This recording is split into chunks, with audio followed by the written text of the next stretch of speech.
Hi friends, welcome back to my channel. അപ്പം ഇന്ന് ചെയ്യാൻ പോകുന്നത് നല്ല ബദാം അരച്ചിട്ടുള്ള ഒരു ചിക്കൻ കറിയാണ്. അപ്പം നമുക്ക് എങ്ങനെ ഉണ്ടാക്കുന്നതെന്ന് നോക്കാം. അതിനാവശ്യമായിട്ടുള്ള ഇൻഗ്രീഡിയൻസ് ഇതൊക്കെയാണ്.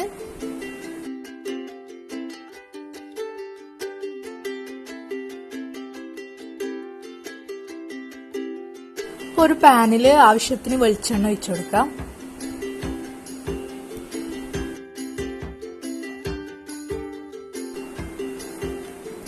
അതിലേക്ക് ഒരു വലിയ ഉള്ളി മുറിച്ചത് ചേർത്ത് കൊടുക്കാം.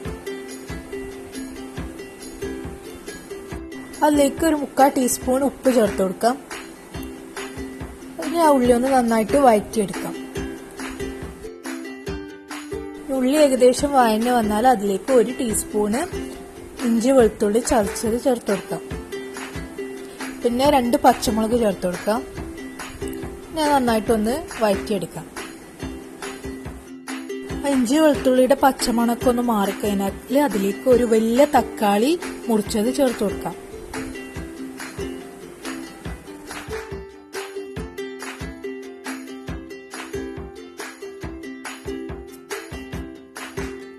തക്കാളിയൊക്കെ ഒന്ന് വെന്തുടഞ്ഞു കഴിഞ്ഞാൽ അതിലേക്ക് നമുക്ക് 1 ടേബിൾ സ്പൂൺ മല്ലിപ്പൊടി ചേർത്ത് കൊടുക്കാം.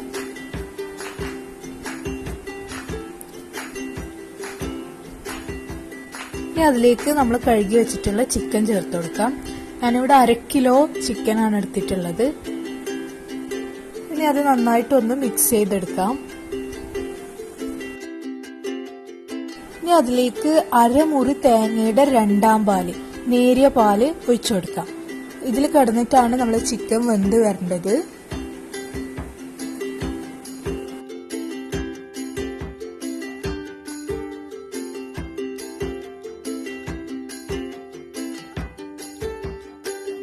ഇനി അതൊന്ന് മൂടി വെച്ചിട്ട് ചിക്കൻ വേവുന്നത് വരെ ഒന്ന് വെയിറ്റ് ചെയ്യാം. ഈ ടൈമിൽ നമുക്ക് ആവശ്യമായിട്ടുള്ള ബദാം അരച്ചെടുക്കാം. അതിനായിട്ട് ഞാനിവിടെ ഒരു 1/2 കപ്പ് ബദാം എടുത്തിട്ടുണ്ട്. ഏകദേശം ഒരു 30-35 പീസ് ഉണ്ടാവും. അതിലേക്ക് ആവശ്യത്തിന് വെള്ളം ഒഴിച്ചിട്ട് നന്നായിട്ട് അരച്ച് പേസ്റ്റ് ആക്കി എടുക്കാം. നമ്മുടെ ചിക്കനൊക്കെ വെന്ത് വന്നിട്ടുണ്ട്.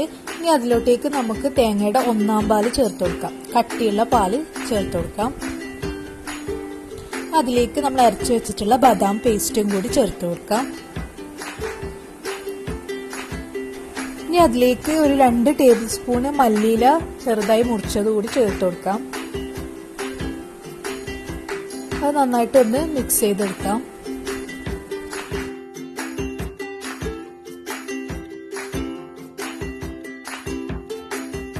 അത് നന്നായിട്ടൊന്ന് തിളച്ച് വന്നു കഴിഞ്ഞാൽ അതിലേക്ക് നമുക്ക് 1 ടീസ്പൂണ് കുരുമുളക് പൊടി ചേർത്ത് കൊടുക്കാം. നന്നായിട്ടൊന്ന് മിക്സ് ചെയ്യാം. ഇനി കറി ഒന്ന് തിളച്ച് വരണം. ഇത്രേ പണിയുള്ളൂ. നല്ല ടേസ്റ്റി ആയിട്ടുള്ള നമ്മുടെ കറി റെഡി ആയിട്ടുണ്ട്. നമ്മൾ സ്റ്റൂ പോലുള്ള കറിയാണ്, നല്ല ടേസ്റ്റ് ആണ്. അപ്പൊ എല്ലാരും ഒന്ന് ട്രൈ ചെയ്ത് നോക്കുക. അപ്പം ഇഷ്ടമായെങ്കിൽ ലൈക്ക് ചെയ്യാൻ മറക്കരുത്. പിന്നെ നിങ്ങൾക്ക് എന്തെങ്കിലും ഡൗട്ടോ മറ്റുണ്ടെങ്കിൽ കമന്റ് ചെയ്യുക. നിങ്ങൾ ആരെങ്കിലും എന്റെ ഈ ചാനൽ ആദ്യമായിട്ടാണ് കാണുന്നതെങ്കിൽ സബ്സ്ക്രൈബ് ചെയ്യാൻ മറക്കരുത്. അപ്പൊ അടുത്തൊരു വീഡിയോ ആയിട്ട് കാണുന്നത് വരെ ബൈ.